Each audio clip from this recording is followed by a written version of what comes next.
we're going to do something that Dr. John and I have never done before. We're going to assess the body cam footage of Gabby and Brian together with you.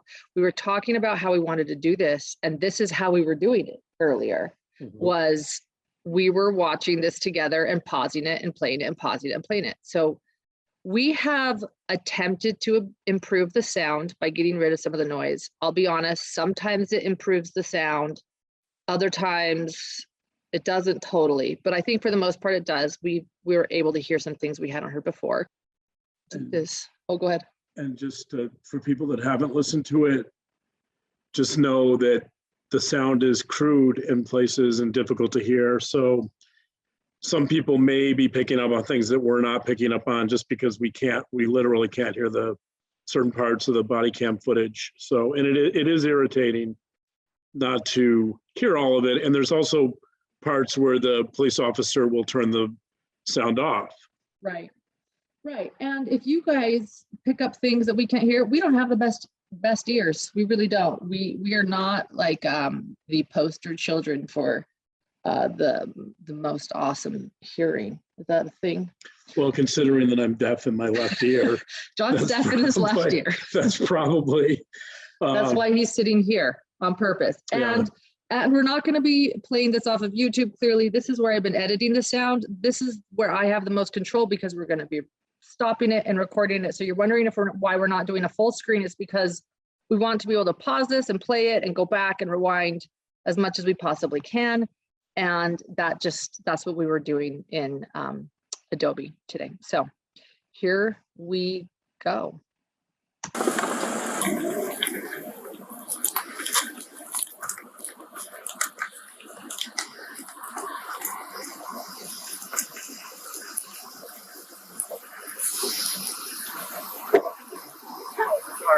You want to place your vehicle into park and go ahead and turn it off for me?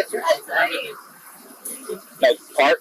Oh, it isn't park yet. Okay, turn off your engine. Go ahead and set your keys on the dash for me, all right? What's your guys' names? Gabby. I'm Brian. Gabby, Brian? Okay. What's going on? How come you're crying? I'm sorry, we've just been fighting this morning. Some personal issues. It was a long day. We were camping yesterday and camping got flies and stuff. I'm sorry I hit the bump there. I was distracting him from driving. I'm sorry. For a minute. So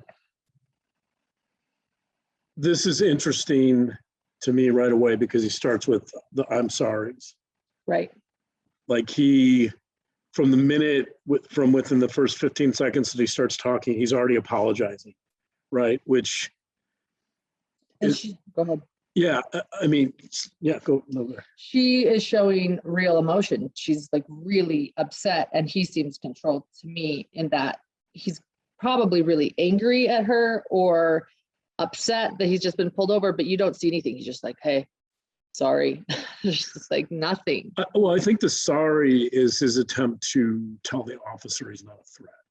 He's trying to disarm the officer and remove any sense of threat. And it could be because, as we'll talk about later, he is upset, he is angry, and he's putting up this facade that he's not. And I think the other thing that all these sorries that keep coming up over and over again, I think it's not only sending that message of not being a threat, but I think he's also partially guilty. I think it shows a guilty conscience that he knows that when they want to arrest her and when they see her as the aggressor, that's not true. That's a fake narrative, right? That's a false narrative. Well, let's see. Let's keep going. You're jumping ahead. Hold on. Now we know how you really feel. Can I get you to step out of the vehicle for me, man? Yeah. Just hang tight right there. Do you mind if I take your keys and just put them on your hood? Yeah, I'm so Thank sorry. you. Oh, no, you're fine. I will say this. I do like that the first thing the police officers did was separate them. That was Right, good. that was good. That was good. I'm going to go ahead and close your door. Okay? Why don't you come over here?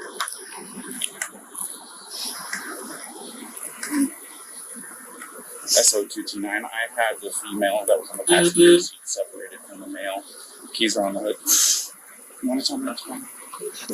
Yeah, I don't know. It just some days I have really bad OCD, and Okay. I was just cleaning when he's painting up back of the van before, and I was apologizing to him and saying, "I'm sorry that I'm so mean."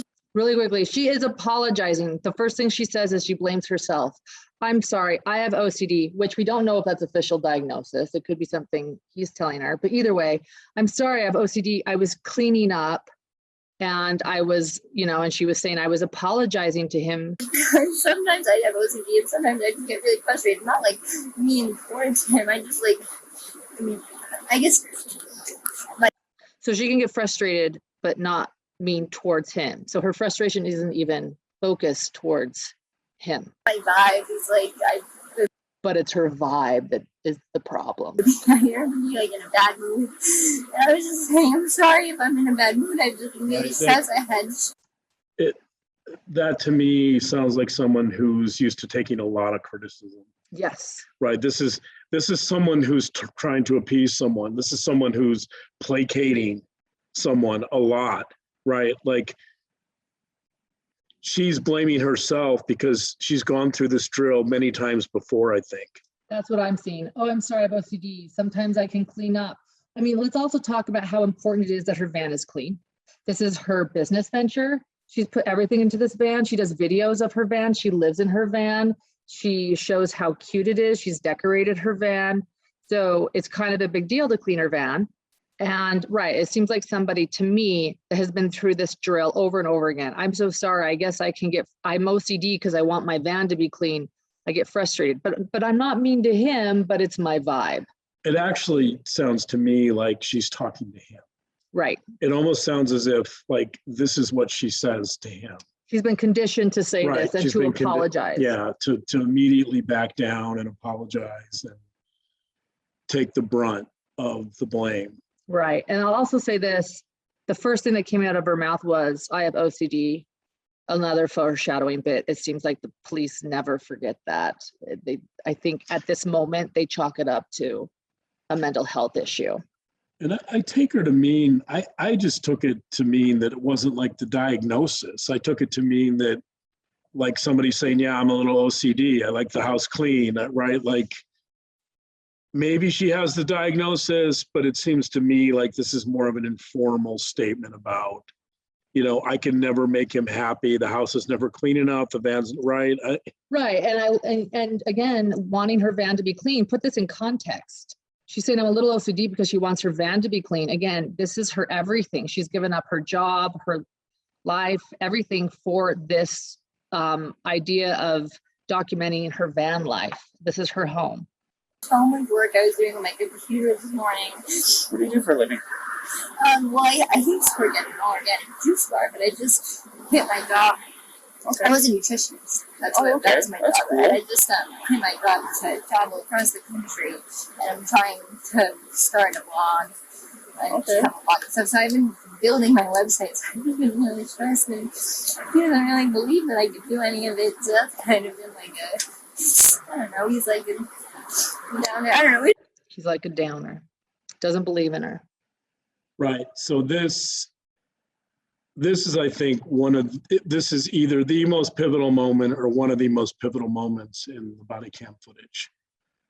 When she says, he doesn't even believe that I can do this, that he sees me as a downer. No, he's a downer. She's, oh, yeah.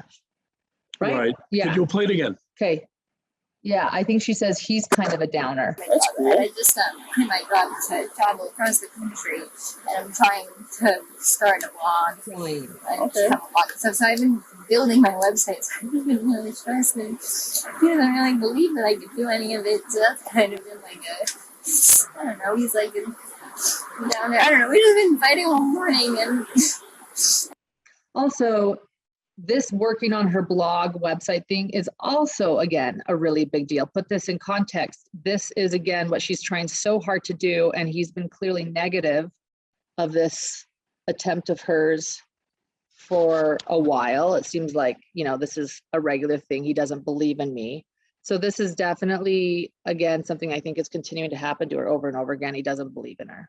Well, and it raises the question about why is he with her? If he's not going to support her, or if he's not going to be constructive, or if he doesn't see her vision, right? Like, why is he traveling with her if he's going to be critical and tell her it's not going to work, right? She's putting everything on the line for this. Right. And it's her vision, it's her dream. And I think she wants to include him because she's engaged to him and she sees him as a vital part of her life, right? Like she's bringing him along for this ride because she loves him or wants to love him.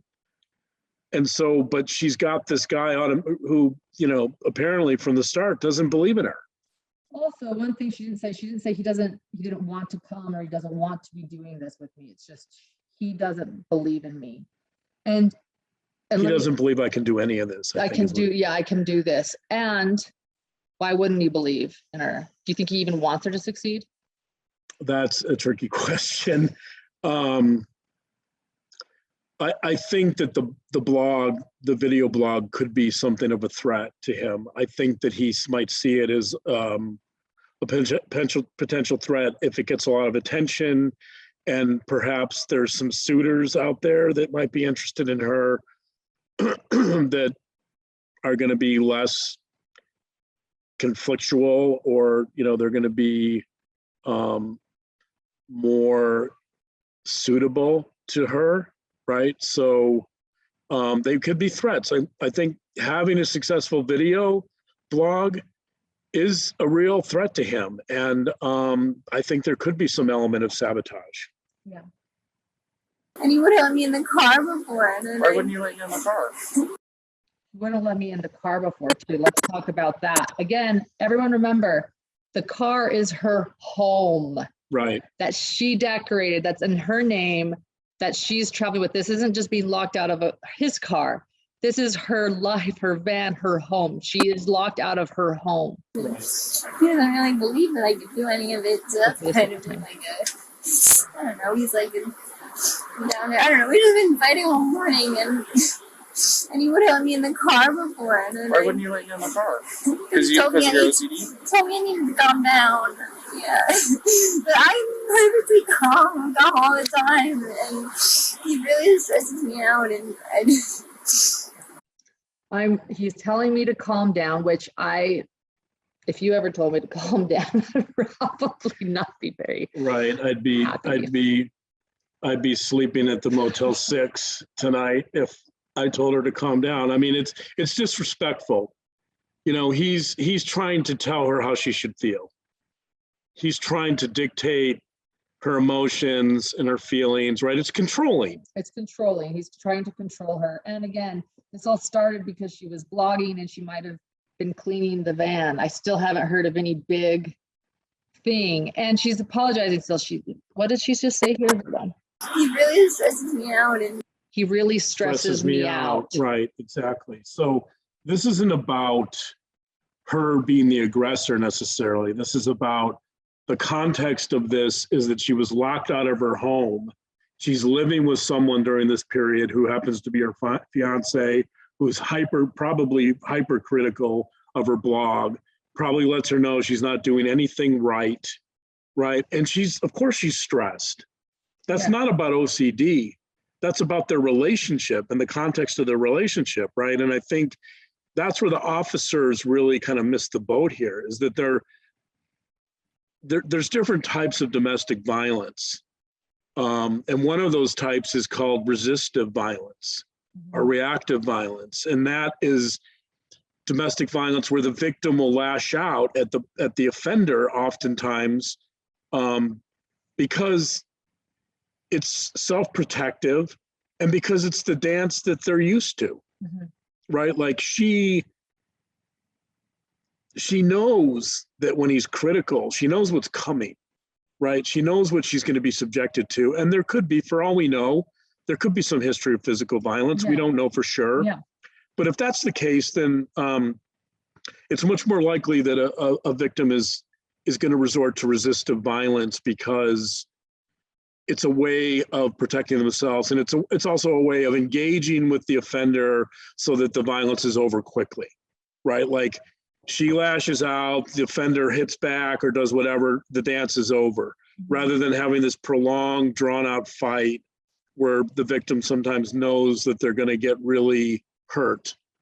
This is in a way, it's preemptive. So resistive violence is a way for the victim to actually get it over quicker.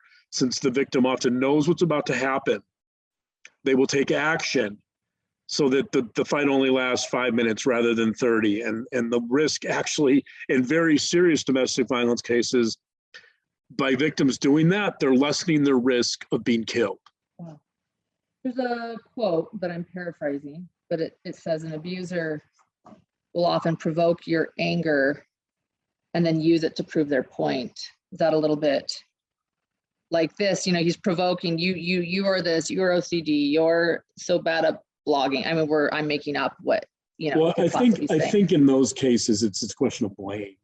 If the offender is provoking the victim's anger, then they can blame them. Say, see, look, you push my You're buttons. Crazy, which he'll Right. say You later. say, yeah, you're crazy. So I think that's kind of a case of, that's sort of a case of being able to turn the tables and blame the victim. But what I'm talking about is actually more of a kind of a preemptive situation where the victim is actually considering their survival.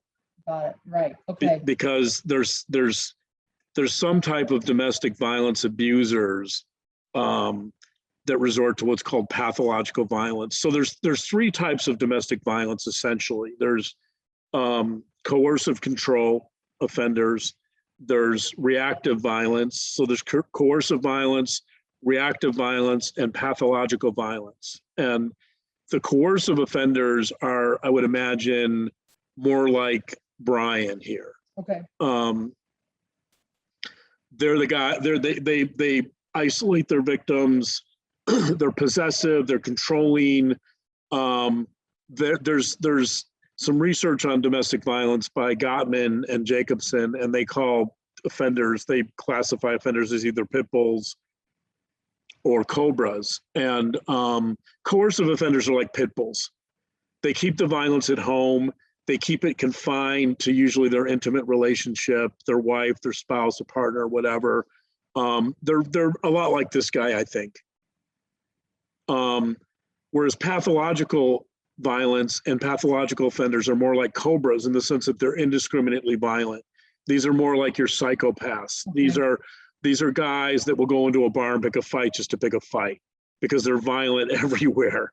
So, and to any pit bull owners, John did not write this research project. No, right? Yeah, I'm not picking on pit bulls. I'm just saying that the category here, the basic idea of Gottman and Jacobson is that a pit bull abuser is like a pit bull. They'll latch on, right, and they won't let go, and right. They're extremely possessive and coercive, and so reactive violence fits this equation in the sense, or resistive violence fits this equation in the sense that it's violence from the victim responding to some history of a certain type of coercion and a certain type of control, right? Like it's the victim's way of maintaining the relationship and getting the arguments and or physical violence, if it's going to occur, over faster. This is a rough morning. Well, this is a rough morning. Remember that. Right. Why don't we do this? Why don't I sit you down in the back seat of my car? You're not in any trouble, okay? I'm not going to be putting handcuffs on you. You obviously don't have any weapons. I'm going to get you into the air conditioning, let you take a breath, relax a little bit, and then I'll come back and talk to you in a few minutes, okay? Okay. All righty. Like I said, you're not in any trouble. So just go ahead and take a seat.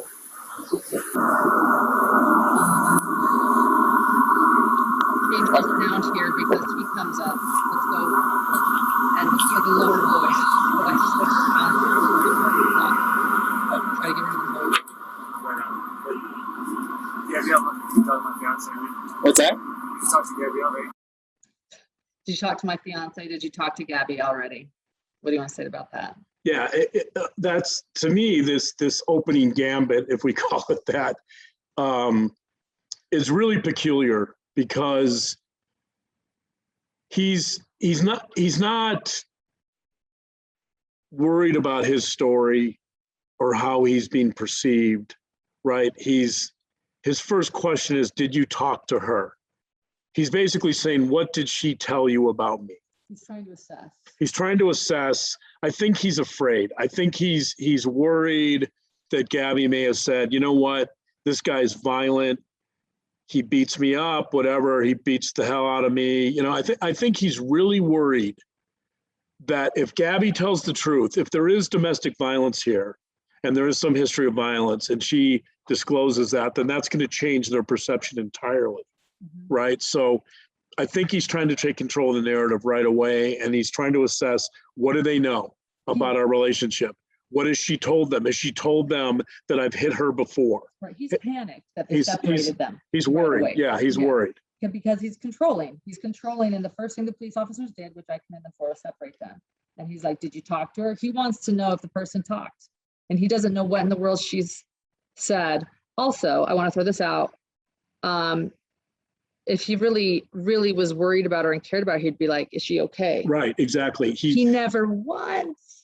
He never once, yeah. It's an extraordinary way to open this because he wants to know what she said about him, essentially. Right. He doesn't want to know how she's doing. He wants to know what she said. He doesn't want to know if she's feeling better. Right, if she's feeling better, if she's settled down, if she is going to be okay, or if the situation is going to be okay. If, you know, he just wants to know, what did she say about me? Yeah, I just spoke to her. So, you want to do me a favor? Let's go ahead and get you to step out of the vehicle, alrighty?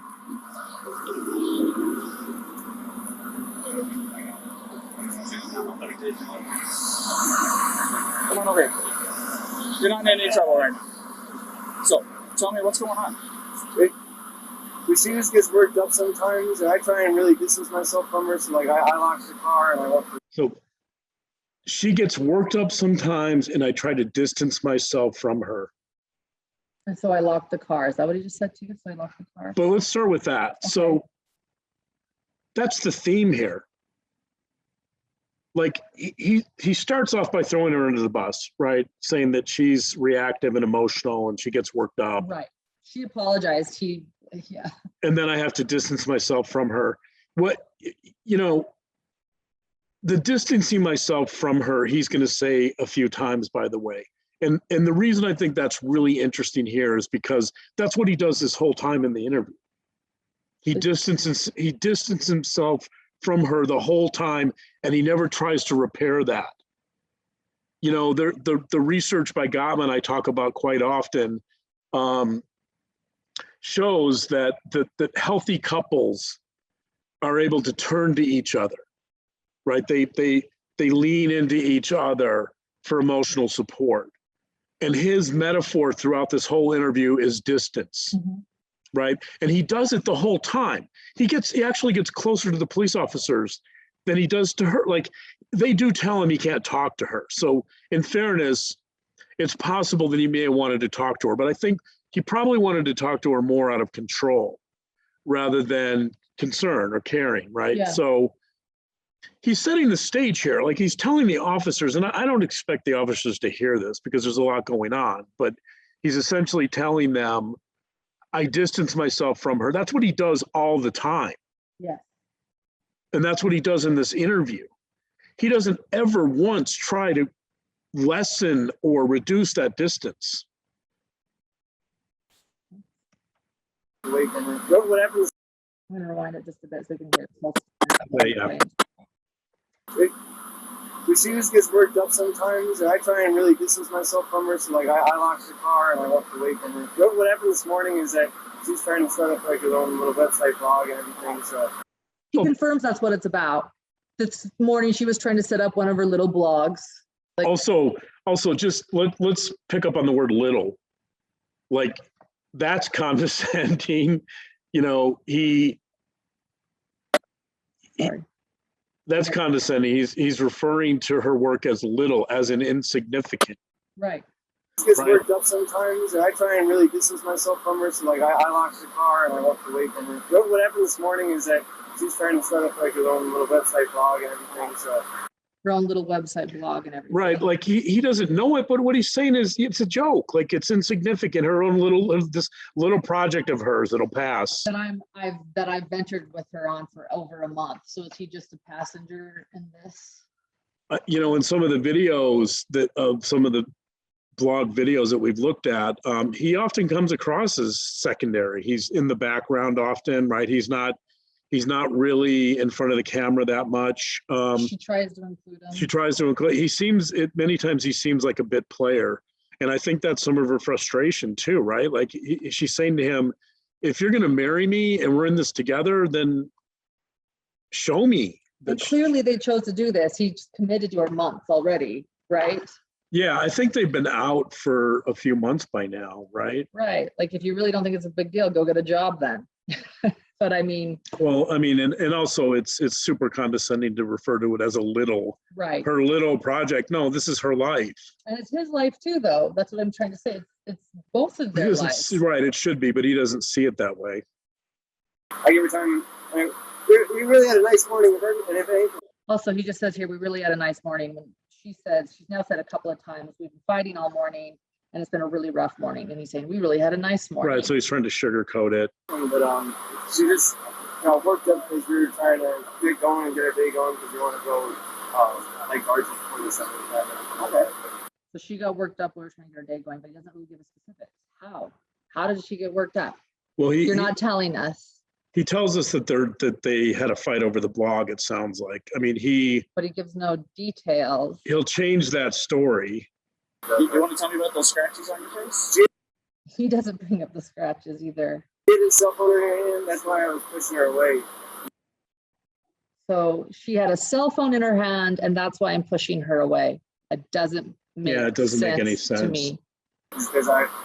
So was he scared of his cell phone? Was he scared she was going to call someone? Was he scared that she was going to throw it at him? Was he scared that she was going to take the phone? She wanted I like the keys so I could walk away. And then did you say he got the keys? We got the keys.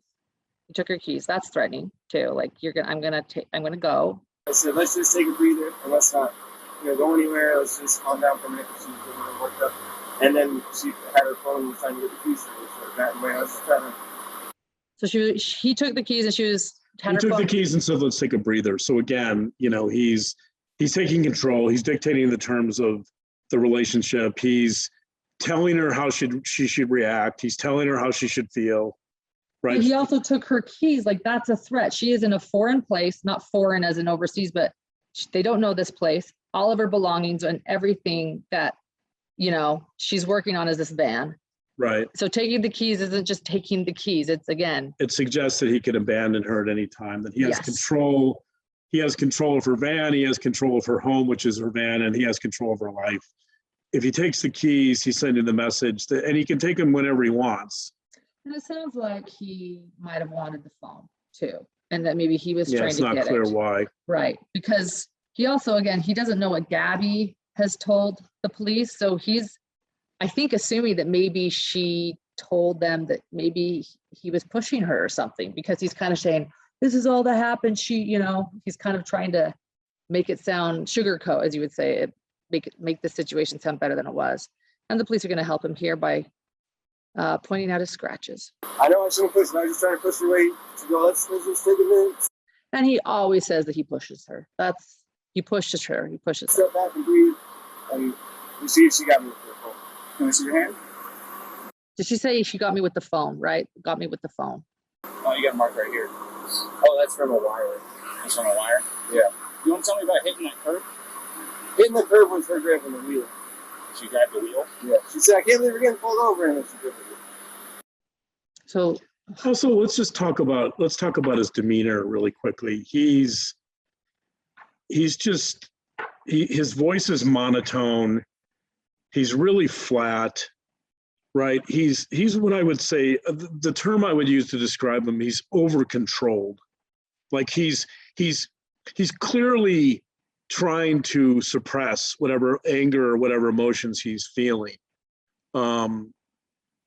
He reminds me a lot of some inmates that, you know, I've seen or worked with over the years who exhibit what I call over-controlled hostility. That I think beneath this demeanor, you know, and his voice drives me crazy because it's just so monotone and so, like, there's kind of a rapidity to his speech. It's a little rapid, but it's also really, really flat. And that's somebody who's struggles with emotional self-regulation, I think. Like, he's not good with his emotions, particularly anger, I think. And he's just very detached. He's just very unemotional. What about the speed? Did you take over the?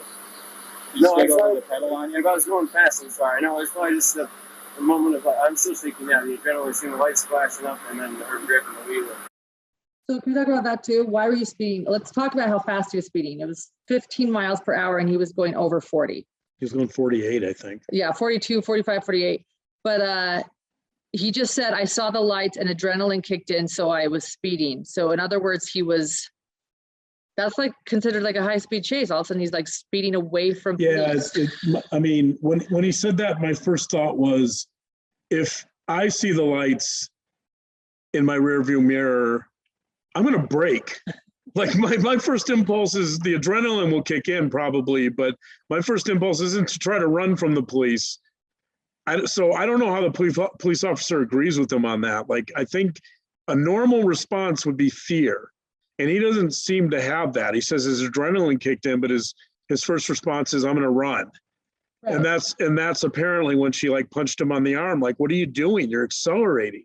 Right. He claims that she pulled the steering wheel. She says she did not do that. Right. She punched him in the arm. And again, think about that. You've had this awful morning. You've had something that was intense enough that a witness called police, and then police are following you and you're speeding. Well, you seem to accelerate. Like she never drives this van. So he's in control. So right. So she must have been a little taken aback when he started to accelerate. Right. I'm sure she was freaking out. Stop. I would be. Stop. I'd be like, yeah. So are we going to go on a high speed chase through Arches National Park where it's 15 miles an hour? Yeah, right. So if I sped up, I'm sorry about that. Or if I was speeding beforehand, I'm sorry about that. If I sped up, I'm sorry about that. Oh, and I'll throw in if I was speeding before, I'm also sorry about that, because really I've just been speeding for quite a long time, but no one cares. Yeah, it's quite a bit to catch up to you. So yeah, I'm sorry about that. We're just going into. How many times is he going to say I'm sorry? So what? He's manipulating here. He's trying to get the officers to like him, and he's showing them that he's not a threat.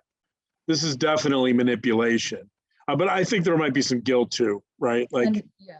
He knows that the narrative they're about to accept or portray to him, which is that he's the victim, he probably knows that narrative is false. To the park again to get water, because we have a 6-gallon water container to fill up, so we're just getting water for the hike. Getting water for the hike. And I was trying to keep everything calm and quiet, because there's plans still to go for a hike, but it's good. So I'm really sorry about that. I'm really sorry about that. He's sorry so many times. Just take a seat right over here on the floor for me. And if I was speeding, I'm sorry. You don't have anything in my pocket or anything like that? Yeah. Nope. Just wallet? All right. And then, do you mind lifting your shirt so I can check the waistband? I got turn around for me real quick. Perfect. I just want to make sure. That's all, man. Go ahead, do me a favor, take a seat. All right. But it's working, by the way. Like he is. Oh, do you have your ID on you? He's getting He's getting over right there. It's working. The perpetual sorry is working. All right, you're fine. What's your first name? Brian. Brian. Is that right spelling? B-R-I-N. Yeah, and L-A-U-N. Forward. Sorry. Nothing much here. Forward. It's in the shades to the ball. I know it's okay. I'll give you some shit. Sound good? They're laughing together now. All right, just hang tight for me. SO229. I need a 29 name and date of birth.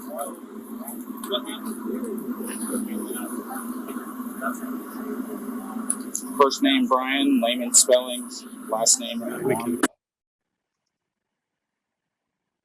To be honest, I don't. Where'd you hit him? Also, I do think we might have skipped over one thing where the police officer called her hysterical. They said, did you get much from her? And he said, I don't know, she was hysterical. We might have just skipped over that. He said she was hyperventilating. Oh, hyperventilating. Yeah. That made me really angry the first time we watched it, because again, once she came, I mean, she was crying. She wasn't hyperventilating. She was upset, she was crying, and she was going through something traumatic, including a high-speed chase, you know, throwing that at the end. So if we missed that, I wanted to bring that up. I feel like the police officers here have made up their mind already about her as over emotional with having mental illness, because she's mentioned OCD and she was hyperventilating. Stopped him first. It's on his face. How many times did you stop? Bravo, Romeo, India, Alpha, November. And then what? His reaction was to do what? He's gonna be out of Florida. He just grabbed you. Did he hit you though? I mean, it's okay. So did she just say he just grabbed me, but he wants to know if he hit her? I couldn't hear that part. Gonna be out of Florida. He just grabbed you. He just grabbed you? So he grabbed me, you know, so we know. Did he hit you though? I mean, it's okay if you're saying he hit you. I understand if he hit you, but we want to know if he actually hit you. Because, you know, where did he hit you? Did she just say so now he's saying, where did he hit you? Don't worry. Be honest. This part is so important. He grabbed her face.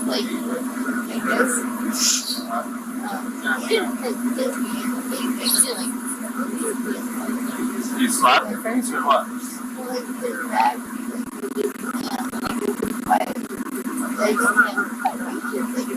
Yeah.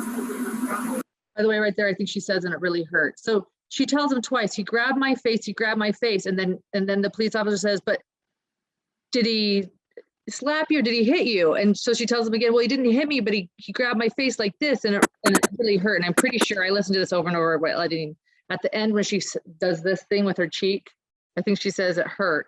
And this, I know that you're going to say a lot about this, but I just want to play it one more time because nobody mentions this. And the police officers, it makes me angry, don't ever talk to her about it.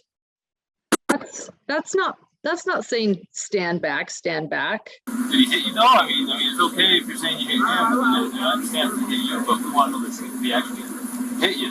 Because, you know, where did he hit you? Don't worry. Be honest. Grab my face like this.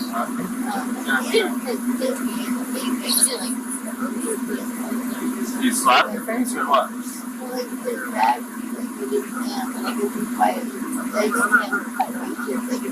Yeah. What do you have to say about that? I think it's upsetting because the officer is looking for something like hitting or punching. Like, he's not taking seriously this idea that you could harm someone by taking your hand and putting it on their jaw. Like, you can't even do it to me as an example, and I want you to. Like, that's right. Like really intense. But when I first saw her do that, though, the first thing that occurred to me is that's exactly what someone does when they choke someone. Except to choke someone, you move that hand down about 6 inches, right? Like, if there's ever a threat, if you want to threaten someone, do that to their jaw and give them the impression that you can choke them too, right? Like, he grabs her jaw and he shakes it like with force, so much so that he hurts her. And I think the message is, I can do this lower on your neck and kill you. I mean, obviously he's not saying that, but she has to infer that if he's doing that here, why isn't he going to do it lower? And of course, we don't know the history. Maybe he's tried to choke her before, right? Maybe we don't know, but there could be some of that violence in their past. And at the very least, this is not pushing her to get away. This is a power play. This is saying I'm in charge and I'm in control. Like you don't, that's not pushing someone to say, let's create distance. That's threatening somebody. Yeah, that's letting someone know that you're in charge. I'm gonna just go back and play from there. I'll see it one more time.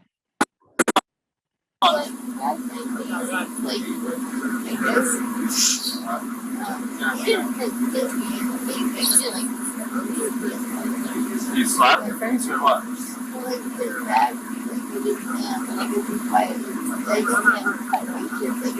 Yeah. Go ahead. Okay. So has he been drinking? No, you don't drink. Okay. What was up with his driving? I saw him said he hit a curb. I While you're driving? well, he was driving. While he was driving, you were hitting him? But I'm not. Again, they were speeding. He was like about to take off as Like, come on, I was home. Did you already tell him all this? I didn't get that far into it. She was hyperventilating. She's saying that they don't drink, but at the point when you lit them up, You don't drink or anything. I was yelling at him, and then when you turned your lights on, I like kind of punched her arm like there's no just that she's saying was like hit the curb. You said it was Gabby? right. So she had nothing else to be able to do. The police were now chasing him. He was taking off, and she was like, freaking stop. And also for that, there you go. There's where he said it. She was hyperventilating. She wasn't hyperventilating. Well, he also said at some point that she was hyperventilating the whole time. Yeah. I think he says that later on. She's actually calming down pretty quickly. She's not hyperventilating at all right here. Meditate stuff, but you tend to have a lot of anxiety and stress. a lot of anxiety. And what's his name? Is it Brian? Is he usually pretty patient with you? Yeah, but it just makes me upset. I know that he definitely gets frustrated with me a lot. So by the way, she just contradicted herself. She says, is he really patient with you? Like he's already on Brian's side. And she goes, yeah, but actually, no, he gets frustrated with me a lot. So no. Right, so no, he's not. He's not.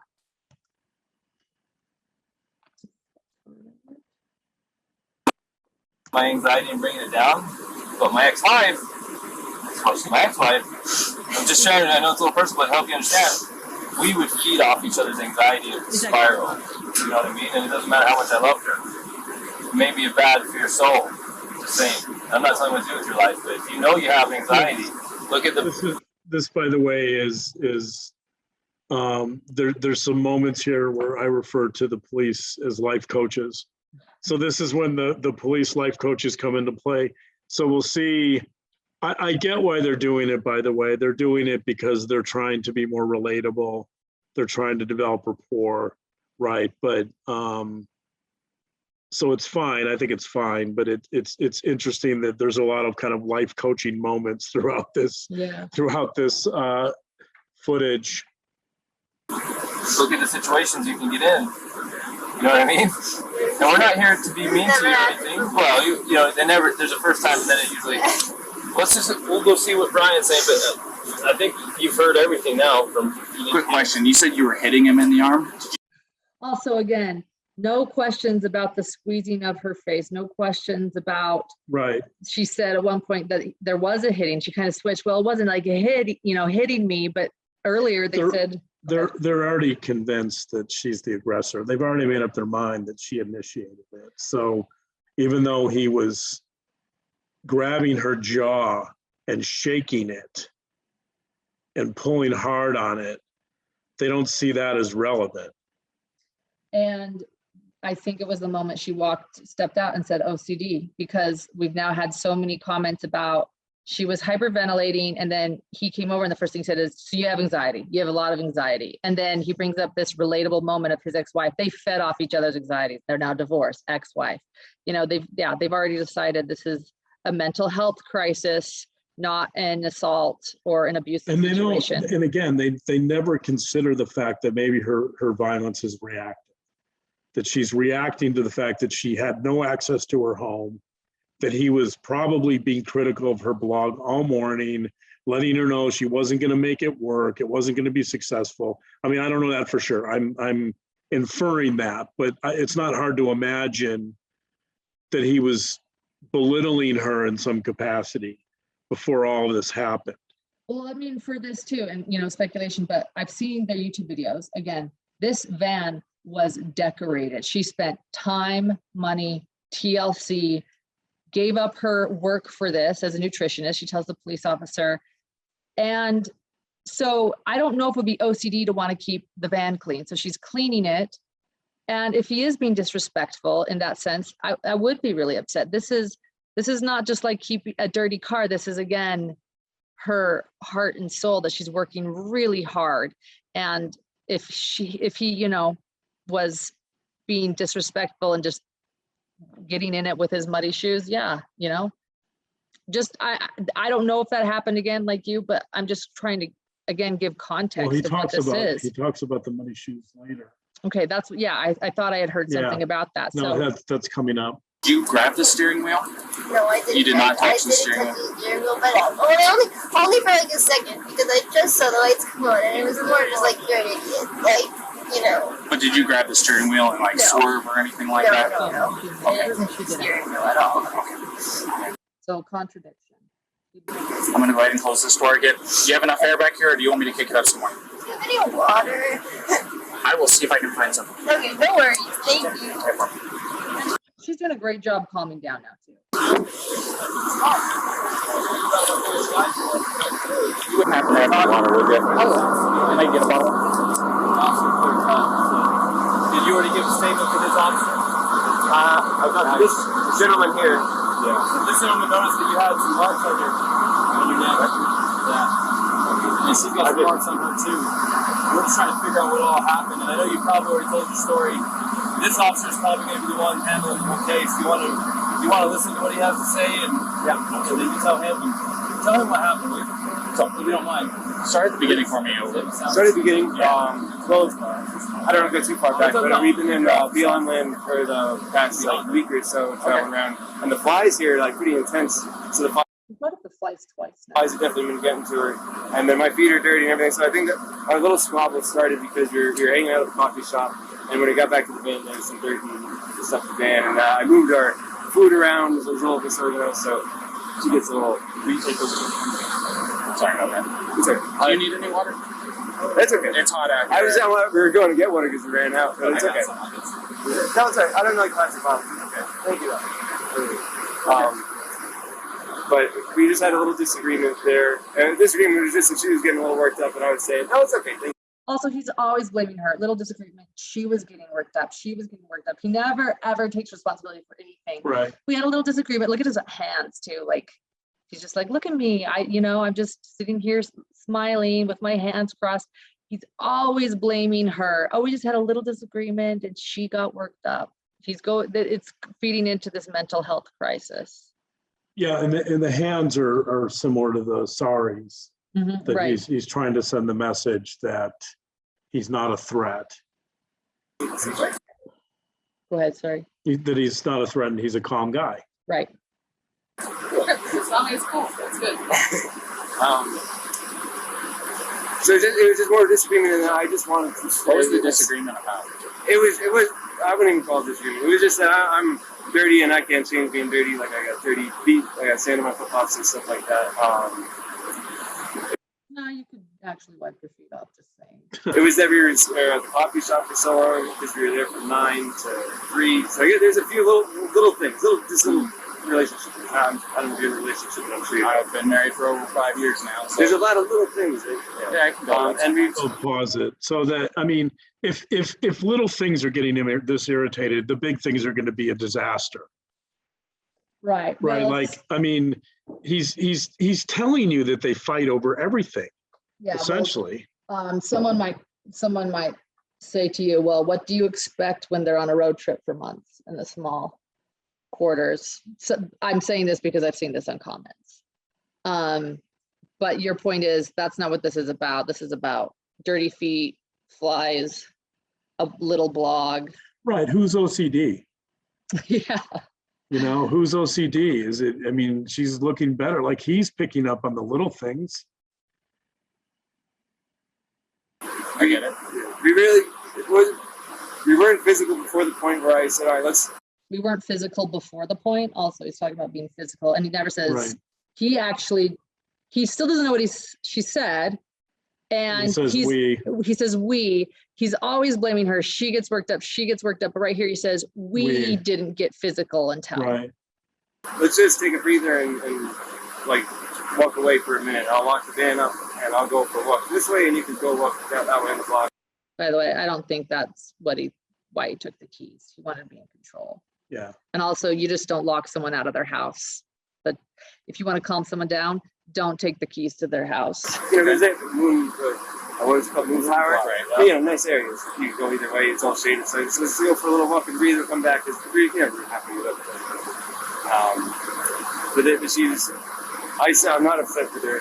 She got worked up and she had a phone in her hand and the keys and everything. And she wanted, I met her keys, like her rings, things. He's also very much playing on the stereotype that women are hysterical and women get worked up and women aren't trustworthy. He's definitely bringing in some sexist stuff here, right? He's going to try to win the police over with that argument too. Not going to, he has. He has won them over, right? And I mean, they're going with it. Yeah, I've been married 5 years. Yeah, my ex-wife and her anxiety. I mean, this. Right, they could be at a bar, you know, drinking a few beers at this point. I wouldn't be surprised if they were a few hours later. I was holding on to the keys because I didn't want to go anywhere. And I took her keys because I didn't want her to go anywhere. This is interesting. My big fear is, I don't have my phone. I don't have a phone. So You just said he didn't have a phone, by the way. At the end, she says, "Don't make sure he doesn't forget his phone charger." So that's a. Wait, go back to that. Okay. At the very end of this, because it is getting late. Who knows if we'll get there or not? But he does. Okay. I met her keys, like her rings, the phone. And I was holding on to the keys because I didn't want to go anywhere. And my big fear is. I didn't want to go anywhere, and my big fear is we're going to hear it slowly but surely. I don't have my phone. I don't have a phone. So she goes off without me. All right. So his big fear is he doesn't have a phone, which is a lie, because she just made so much, she made it very clear that he just cannot forget his phone charger. She was taking care of him at the end when they were going separate ways. Make sure he brings his phone charger. And he says, my biggest fear is that I don't have a phone and she'll take off and leave me. Play that again. This is where he says he's afraid that she'll leave him without a phone, stranded. Keys and everything. She wanted, I met her keys, like her rings, the phone. And I was holding on to the keys because I didn't want to go anywhere. And my big fear is, I don't have my phone. I don't have a phone. So she goes off without me. All right. I'm on my own. So I was saying, let's just go for a walk, and she was trying to get the keys for me. So I just going, just wait back up, and that's what she did me. And I didn't get. I don't want to push you, but I didn't get. This is important for two reasons. He says he doesn't have a phone. All right. I'm on my own. I'm on my own. If she leaves and takes off, I'm on my own. And I want to say two things while I rewind and listen to this again. At the end, as they're being separated in this, when they say, is there anything you want to tell him? She goes, will you please make sure he doesn't forget a phone charger? She's taking care of him, and he has this panic about, he's claiming he doesn't have a phone. She's making sure he has a phone.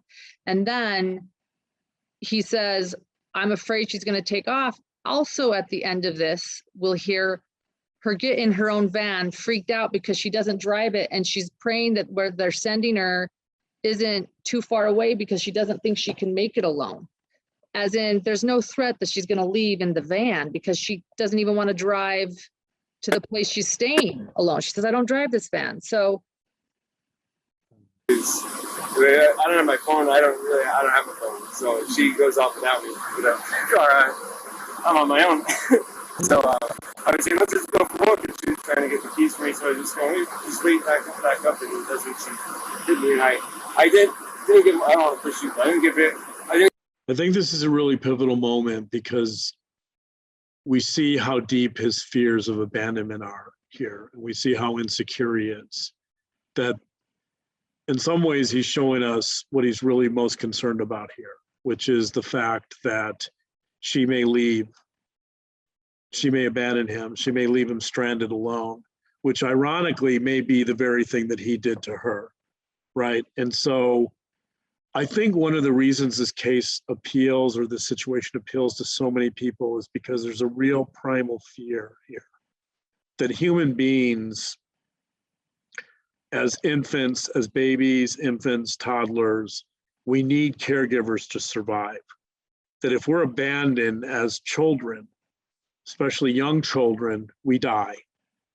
And so there's a tremendously primal fear going on here, I think, in this particular case, that's resonating with people. And that fear is about abandonment. And we see that theme constantly here, but he is saying it, and he's showing his insecurity. And I think part of that is he's afraid that if her blog becomes big, that he may become secondary, or he may become less important, that she may abandon him for someone else. So I think the real threat he's perceiving is that not only will she be successful potentially, but she may abandon him, she may leave him. And that rejection, that abandonment is really, I think, the impetus behind a lot of his fears and a lot of what's going on here. And, the huge irony is that it's quite possible that that's precisely what he did to her. We don't know how, we don't know the specifics. Maybe there was an accident when they were hiking or something of that nature, but I think it seems really possible that he just left her, right? And just leaving someone, I picture like Yellowstone, leaving someone in the middle of the wilderness amongst all these apex predators is a real deep fear for human beings. And so I think for me at least, I think this situation really kind of sparks that primal fear about abandonment and about being left in the middle of nowhere to survive with no protections, right? And I think that sparks a certain amount of outrage. And I think he's expressing his fear of abandonment, but he turns the tables on her at some point, I think. And so I think that's really what this is about. So that his not believing in her is in some ways, I think, a way to sabotage her success, because if she's not successful, then he won't be threatened. If she's successful, then perhaps the chances of abandonment are greater. So him not participating in a lot of the videos, or him kind of being secondary, or getting the van dirty, these are all kind of passive aggressive ways of undermining her work, right? These are passive aggressive ways of negating the importance of what she's trying to do. And I think she's telling you right here, or he's telling you right here, that this fear of abandonment is perhaps the most important thing, the issue that's driving almost all of this. And even the domestic violence, that domestic abusers are greatly concerned about being abandoned. And that's why they isolate their victims, and that's why they control them financially. Right. That it's all about not leaving them, not rejecting them, not abandoning them. And that goes back to that really primal instinct that human beings have about being protected and being safe and secure, and having caregivers that love us so that they won't leave us to die. So I think there's something here, not only is he telling us something important about himself, but I think there's something here that's really, really sparking a lot of interest and perhaps fear at some deep level about abandonment issues. Thank you. I agree.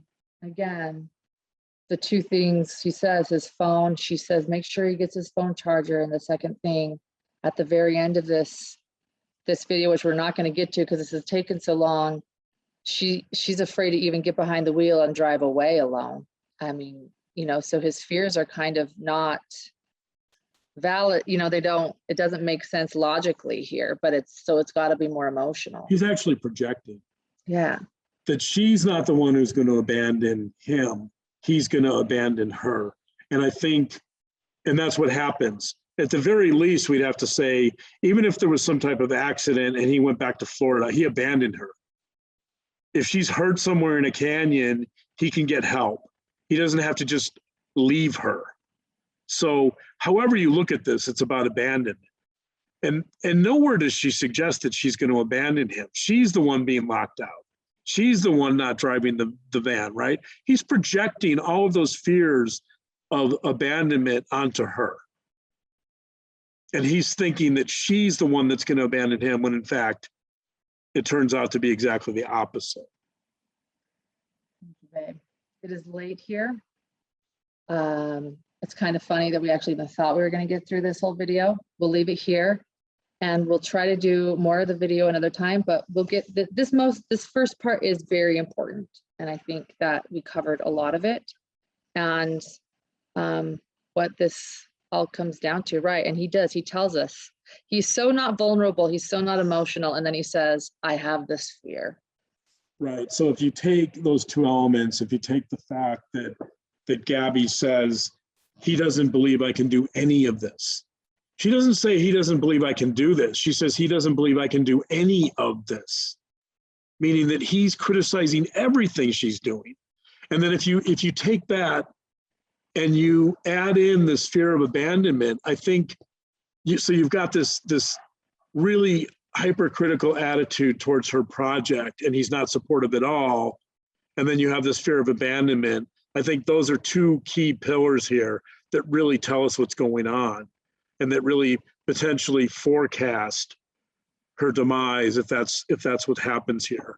So, and I don't fault the police for their inability to see this. This is obviously very subtle, and this would take a lot of special training, I think, to be able to pick up on these types of cues. But I do think that the police perhaps could have recognized the fact that this was more reactive violence on her behalf, rather than her being the aggressor and her causing the harm, right? Like, I think maybe they intuited that at the end because they didn't charge anyone and they let her go. They probably sensed that.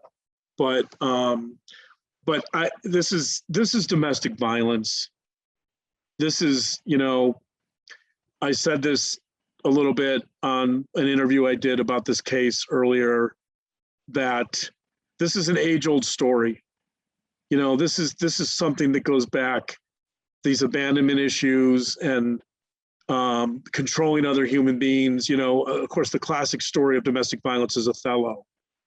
And Othello is about possession, and it's about control, and it's about creating this fantasy based on a handkerchief that someone's cheating on you. And I think this guy, Brian, is clearly someone who has this fantasy that she's going to leave him. And that fantasy gets amplified by the fact that she's trying to start this blog that could have wide appeal and could really threaten his prominence in her life. That if she becomes this internet sensation, then he won't be as prominent. He won't be the star in her life, right? And I think perhaps success threatens him too, not just the fact that there could be other people interested in her, but her very success means she would be more independent. And I think he probably wants her to be dependent on him.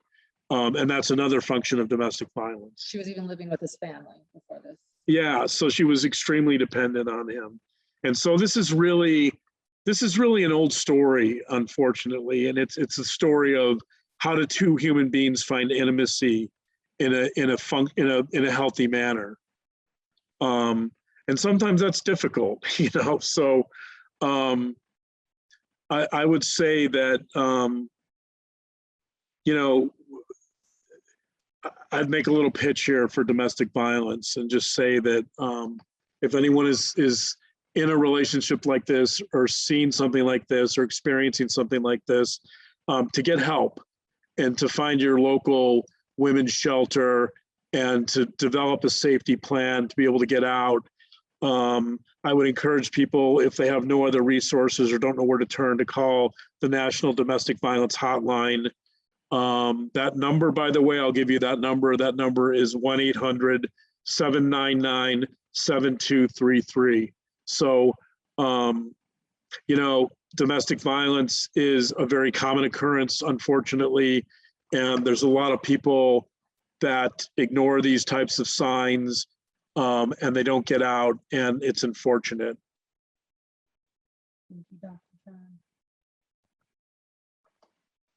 we're still going. Oh, Get that head scratched. We'll post this tomorrow morning. It's late here. It is the morning here, or after we sleep, and we'll see if we can bring you the rest of it another night. Good night. good night. Or good morning. Thank you. Yeah. Thank you.